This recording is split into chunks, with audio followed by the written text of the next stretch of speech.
Hi, I'm Dan Nix with ThinkWell Consulting, and my topic today is some tips to help you interview.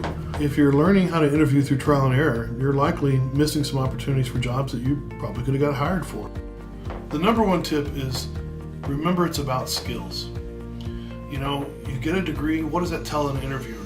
The degree tells you that he's looking at your resume, you've got certain skills, okay? That's good. All those other sections are opportunities for you to tell about yourself and the skills that you have. Maybe you're a part of a sorority, okay? And you'll put the name of it down, and that's it, or the fraternity. But fraternities and sororities, they do a lot of good community work. List what you've done. If you were the party planner, you know what that means? It means you have the skills of organization, planning, responsibility, follow through. Use those as opportunities to talk more about what you did and the skills that you learned or applied in all the sections of the resume, not just in your work history. The second thing to remember is it's about your story. The interviewers, believe it or not, when they're interviewing a lot of people for a job, they want people to self-select. They want people to walk in the room and make it easy for them to know that's not the person to hire. You want to make them think about you. You want to make them remember you. And they don't have much time to get to know you. In most cases, they've never met you before. So you have to tell your story. A lot of people think the resume tells your story. The resume is an accounting of facts. You have to develop your own narrative and tell your story. Why did you want this job? Why do you want to be in this field? What made you get this degree in college? Where did you come from? What values do you share? The more you can tell your story, the less they have to guess, and they're going to know you're the right person for the job. The third tip is research the company in advance. I learned from a mentor one time this great trick. So inevitably in the middle of an interview, there's a lull, and the interviewee will say, "So you tell me about your company." And when that happens, I immediately say, "Okay, but first, why don't you tell me about my company?"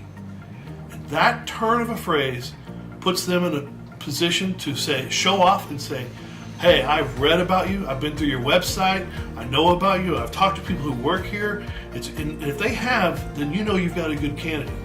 If they stumble around, they really haven't done any research on you. So my fourth tip is to understand the role that you're applying for and actually visualize yourself in that role. So for example, you're going to get a question like, describe your management style, okay? And sometimes people just give an answer specifically about a management style, okay? Take it further. Put yourself in the role and describe it that way. Say, you know, if I got this job as sales manager, the first thing I'd want to do is gather my team together and talk about communications. When someone new comes to a company, there's a time of fear.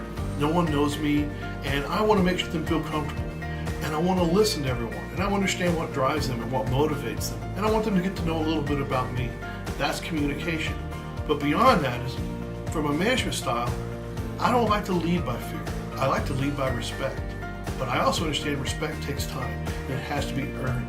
And so the first step in earning people's respect is listening to them and communicating to them with respect. And that's how I like to start. See how that works?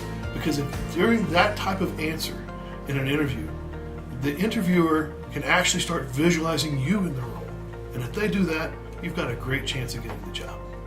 My fifth and most important tip is be prepared. Be prepared for everything. If you cannot think in advance of 3 crux questions, pivotal questions, that you're going to be asked in an interview, you're not ready. So what you want to do is you want to mock interview. Ask your friends to interview. Mock interview as much as you can. Stand in front of a mirror and do Q&A and get used to answering questions. Hone your language, because what people are looking for is when they ask you a question, how fast do you answer it with conviction, honesty, clarity? Do you really know what you're saying? And so be prepared. There's a huge difference between those who walk an interview prepared and those who don't. And the last thought I want to leave you with is sometimes a politician will give a speech and then say, "I forgot to ask for their vote." You've probably heard that. Or the politician says, "I'm asking for your vote." There's something about asking for the vote. And the same thing in an interview. There's something about shaking the interviewer's hand and saying, "Thank you for your time. I want you to know I'd really like to work for your firm. There's something about asking for the job and making it clear that you want not just a job, but this job that'll make the difference for you. Good luck out there. If you have any questions or thoughts on this, please email me, contact me. I'd love to hear from you.